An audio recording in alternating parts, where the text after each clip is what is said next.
Everybody! Hi everyone, Anthony Fantano here, internet's busiest music nerd, and it's time for a little classic review of the N.W.A album Straight Outta Compton, N.W.A. Compton-based hip-hop group. This is their sophomore full-length LP, and there's quite a bit of history behind this album. One, this LP kicked off the careers of some pretty iconic hip-hop artists, MC Ren, Eazy-E, Dr. Dre, Ice Cube, and this record also put Compton on the map as well as the West Coast as a presence in hip-hop music. Of course, there were West Coast hip-hop artists that preceded this album. Also, we have to make note of the N.W.A. album that came out before this LP, titled under N.W.A. and the Posse. A noticeably clumsier hip-hop album in terms of flows, lyrics, and production, kind of demo quality. It's not something I recommend checking out unless you're, just kind of have a morbid curiosity for this group. Plus, this album doesn't really have that cold-blooded, mean-mugging attitude that Straight Outta Compton has as well, especially if you look at tracks like Scream and Fat Girl, which are pretty playful and silly. And while we're mentioning early West Coast hip-hop artists, let's not forget about World Class Wrecking Crew, which was essentially the group Dre was in before he and Ice Cube linked up. And the third thing about this LP that makes it a significant piece of hip-hop history is that it helped the genre become the controversial, hard-as-nails style of music that it is today. With a level of violent and sexual content in their music videos, in their songs, that turned a lot of heads, angered a lot of censors, concerned a lot of parents. Think of the children. Let's look at the year again here. The year this album drops, 1988. Hip-hop music, the ball is essentially in full motion. It is rolling. Hip-hop music already has had its forefathers. It has its established icons that would become classic years down the road. People like Afrika Bambaataa, Eric B. and Rakim, Grandmaster Flash and the Furious Five. It has also charted on the pop charts numerous times, thanks to artists such as Curtis Blow and Run DMC. LL Cool J, as well as the Beastie Boys, who recently are not shy about sampling at least a few times on this album. So hip-hop music was reaching an age where it started to diversify, and you had other artists coming in from different walks of life, bringing different points of view. There were less rules because artists like N.W.A. were taking risks and breaking those rules. And I sort of see N.W.A. as being a part of this trend in hip-hop in the late 80s to make music that was a little grittier, a little more realistic, whether that be through a political or a socially conscious message, such as with artists like Public Enemy or Boogie Down Productions. But in the case with N.W.A., that grit, that realism manifested itself in sex, drugs, violence, and unapologetically nasty attitudes toward bitches, as well as authority figures. America loves women, and they love police officers. So once you start showing a lack of respect toward those things, you're gonna irk some people. But America loves two other things as well. We love outlaws, and we love underdogs. And N.W.A. was both, as people kind of stood in awe of how nasty and violent and rebellious some of their lyrics were. This album helped speed up what was essentially an already running machismo arms race in hip-hop music. I mean, once gangsta rap and hardcore hip-hop on the East Coast kind of came out in full swing, just no holds were barred. But when you look at N.W.A. now, with the past 20 years of hip-hop music in frame, they might not seem as hardcore as they were when they once came out. And tracks on Straight Outta Compton like Express Yourself sort of drive this point home. The song has a pretty positive vibe and message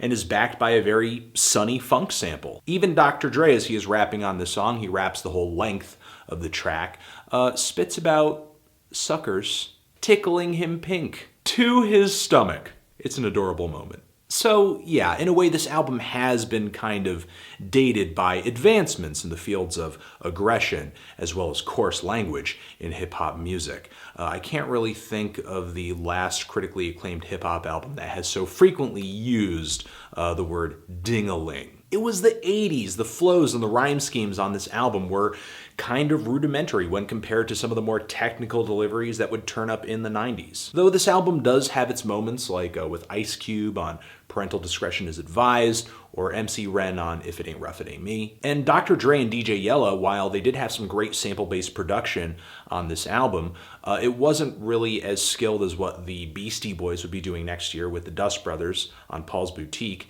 and I don't really consider this album to be as hard-hitting or as dense as what Public Enemy was doing earlier that year. Still though, moments on this album, like the title track, are so incredibly hard-hitting. I mean, for its time, a banger beat. And also, when you go to just the next track on here, Fuck the Police, the message on this song is, I guess, disturbingly accurate for today's social climate. And while there are other rap albums during this decade that I enjoy at least just a little bit more, this is one of the few LPs that I find it just impossible to imagine hip-hop music without this album's existence. Straight Outta Compton is a record that is daring, it's influential, and it's just, simply put, pivotal to rap music history. So to sort of talk about the content of the songs on this album, we have the opening, the title track, which I said, incredible start to this album. I love the hard-hitting, just trunk-knocking drums on this track, as well as the blaring horns in the background too, and the little guitar phrase that turns up a little more prominently in the middle of this song. Dun, dun, dun, dun, dun, dun. It's just a killer beat, and I think in a way kind of a sign of what was to come in the 90s once grittier forms of hip-hop came out in full swing. As far as what this track is doing lyrically, we are told we're about to witness the strength of street knowledge. And we have Ice Cube kicking this track off, who is essentially N.W.A.'s standout lyricist and voice, in my opinion. Not to say that Cube's lyrics and just the lyrics on this album in general are gonna blow you away with deeper meanings and double entendres or anything like that. N.W.A. wasn't really showcasing the most technical skill or wordplay in the 80s. If you really want that, I mean, check out an Eric B. and Rakim album. But what N.W.A. didn't have in technical skill, they made up for in just raw aggression and brutality, which is what makes this verse stand out. Because there were few rappers in the 80s that sounded meaner than Ice Cube on this track. After him, we have MC Ren. R-E-N spells Ren, but I'm raw. To me, MC Ren, he holds his own on this album. He kind of, for me, is a bit of a middle ground between and eazy-e. He is a little more brutal and straight and to the point, though not quite as, I guess, oversimplified as what some of eazy-e's lyrics can be. And also his voice too, because eazy-e has the most high-pitched voice on this entire album, which really makes him stick out. We have eazy-e on this track coming after MC Ren, putting out lines like, I'll smother your mother and make your sister think I love her. Lines that, in a sense, these days anyway, are kind of funny. But again, I mean, you have to kind of put in perspective, this was the 80s, and what made these lyrics stick out were that they were incredibly offensive for their time. Later in his verse, we have eazy-e essentially just showing no sadness whatsoever as he brings up imagery of a woman getting shot, and you know, he doesn't care about a bitch. He's not a sucker. Of course, N.W.A. went on to make the song "A Bitch Is a Bitch," where they kind of, you know, put a separator between, okay, when we say bitches, we're talking about bitches, not women. Whether or not you buy into that is really up to you. It's songs like this that got N.W.A. in hot water because they kind of blur the lines between, okay, is this entertainment? Is it fiction? Is it sensationalized? Is it glorification? Is it real? Is it the truth? Is it someone's everyday life? I like to kind of think of this LP as a little of column A and a little of column B. Because while I'm sure Ice Cube never had a rap sheet that was as bad as Charles Manson's, this record does address some real issues. And if you find it hard to accept what this album is trying to say in a social sense just because there is violence on this album, maybe because of the wider social implications of songs like this depicting violence, maybe in a not bad way, you know, really it takes more than for something to be on a record to get someone to do something bad. So again, while there is violence on this album, important issues are addressed as well, such as on the song Fuck the Police, which, like songs before it, such as Here Comes the Judge, or Judge Dredd, or Cocaine Blues, is a song that takes place in a courtroom. And we have eazy-e Ice Cube, MC Ren, sort of detailing the situation that led them to the point where they are kind of, saying their piece in court. And it's not a story song or anything like that. I mean, often the verses on this track kind of devolve into violent gunplay and hatred toward discriminatory cops, but it doesn't really make it any less entertaining. I also have Ice Cube on this track saying that cops are just assuming that black males are selling narcotics, which is obviously an assumption a police officer should not be making. But at least in the case of N.W.A, they did, for their time, give authority figures reason to be skeptical of who they were and what they were doing. They were so good at blurring the lines between fantasy and reality. There's actually one line on this album where Ice Cube says, "You hope. I don't really mean this. I don't really mean what I'm saying on this song, on these songs." Gangsta Gangsta is the next track on here, where Ice Cube really holds his own for most of the song. We have Eazy-E just coming in at the very end of the track, where one of these synth leads pop in underneath him that would be a defining characteristic to G-Funk in the 90s. Ice Cube on this track is absolutely ruthless. The beat hits hard. There's some old school drum machines on this track, but there is like this funk guitar sample that really smooths it out very nicely. There is a very prominent KRS-One sample on the hook here.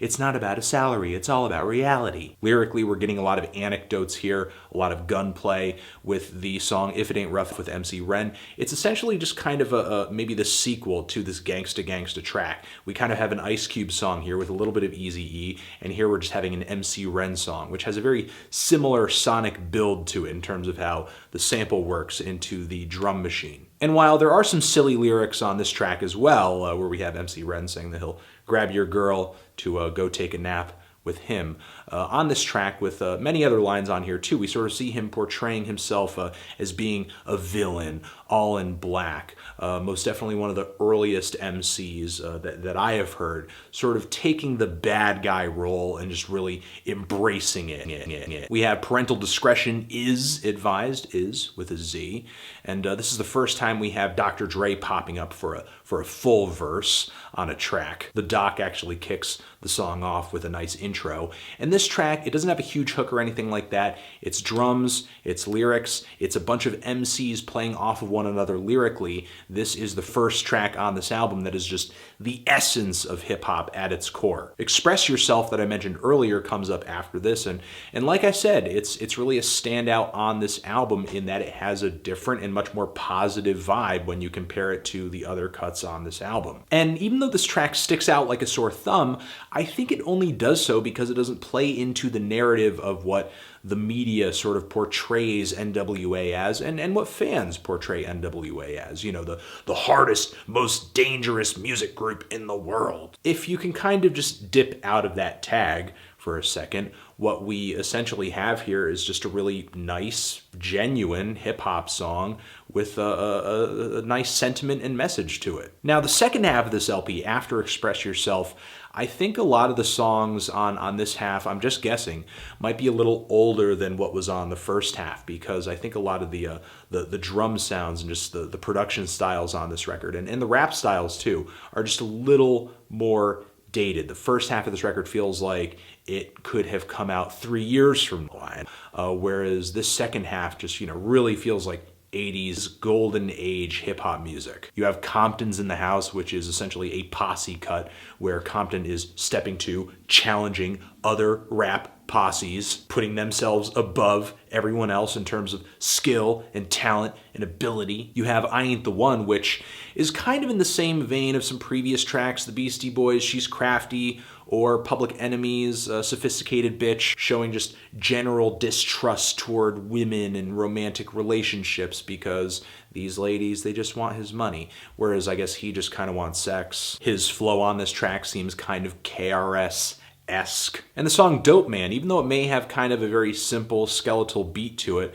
is one of my favorite tracks on this album because it's just kind of a very realistic and gritty portrayal of a heartless and completely untrustworthy drug dealer. This song is not glorifying drug dealers as much as it is saying that the drug dealer is not your friend. He is doing you no favors. A detail that kind of gets overlooked as people focus in on how controversial N.W.A was back in the day. And the song Quiet on the Set, it's definitely one of the louder and more aggressive tracks on this album. It's not a bad addition to the record, but it's hardly a closer to this album. It just kind of feels like one more track in a line of songs that don't really flow together in any kind of thematic way. They do have recurring themes in the lyrics, and they do have a similar aesthetic and sound, but I guess this album at the end of the day still just kind of feels like just a collection of tracks, not like a fully formed record in the same way that like Dr. Dre's The Chronic might feel like a fully formed record.